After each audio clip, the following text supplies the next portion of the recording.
The Coming People by Charles F. Dole. Introduction. I suspect that certain readers may complain of this book, that it is too boldly optimistic. It seems therefore fair to say something in advance about the personal point of view from which I approach the subjects here considered. I am not in any way an optimist by temperament, but quite the reverse. I am accustomed to think of the sad and sterner aspects of life.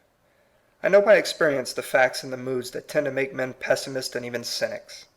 If I am an optimist, my optimism has not come to me easily. It is not one-sided or negligent of facts. It is not the product of fortunate and exceptional circumstances. It has been bought with a price.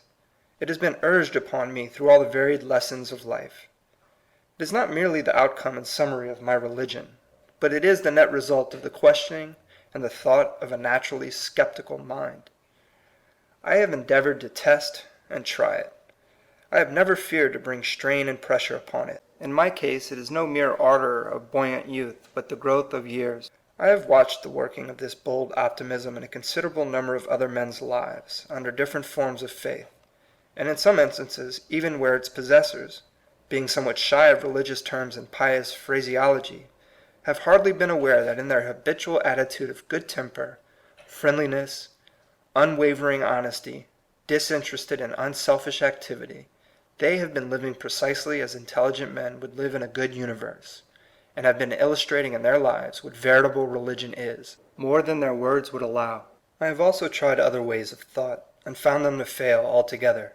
I have observed that, while optimism is always challenging and urging us to be consistent and thoroughgoing in our faith in it, pessimism, on the contrary, can never be consistently applied. But in all the highest moments of life, the pessimist must act like an optimist, must face the way of hope and progress, must trust in truth, in duty, in love, and in goodness, as if they were indeed eternal. I have observed that the agnostic cannot remain evenly balanced on the narrow fence of hesitating doubt. He must act and live on one side or the other, toward evil or toward good. Is it not evident that his best and most successful action is at those times when, like the boldest optimist, he goes heartily over to the side of good? If my optimism seems bold, it is not presumptuous. I have no merely personal word to utter about it, or I should not venture to speak. My courage to speak arises wholly out of the conviction that my message is not my own, but is rather the great and universal message to all lives. I am sure that, if I can face the problems of the world with hope, any man may learn the great happiness of doing the same.